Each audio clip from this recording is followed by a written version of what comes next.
napapansin niyo po itong namumuong kulay red na ito. Ito po ay yung isang tropical storm na papasok po dito sa bansang Pilipinas. So ito ang kauna-unahang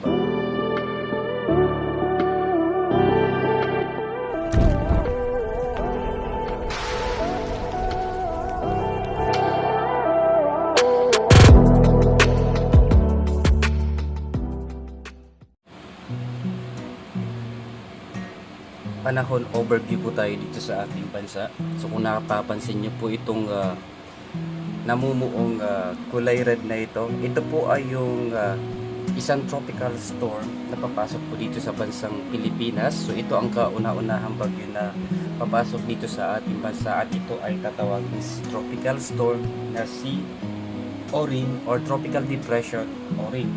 So nakita ito kaninang alas 3 sa layong 635 km east ng Hinatuan, Surigao del Sur, at ito ay may estimated na sustained winds na aabot sa 65 km per hour malapit sa gitna, at ang pagbugso naman na aabot sa 80 km per hour.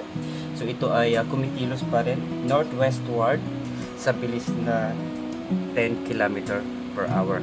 So yung mga kaibigan po natin, ayan, so pinag-hahanda po natin na sana mag-iingat po sana habang malayo pa ito. So, posible na magdala ito ng matinding mga pag-ulan dito po sa may lugar po na Mindanao or na Visayas area sa mga susunod po na araw. So ito po ay posible na mag-landfall po kaya sa darating na weekends itong si tropical storm dito sa kalupaan sa mga susunod po na araw.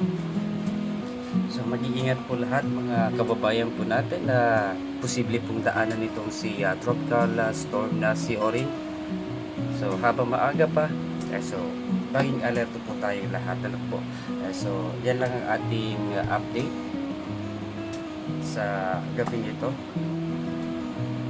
So nakikita natin ito po, ano. So ito po yung kaulapan niya na si Orin. So posible na ito ay magdala ng matinding mga pag-ulan sa mga lugar po dito. So posible ito po ay nagkakaroon ng bahagyang pag-ulan dito sa may eastern part ng Visayas at saka ng Mindanao area dahil sa dala nitong si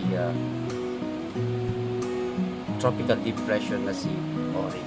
So yan lamang po. Magandang gabi po sa ating lahat.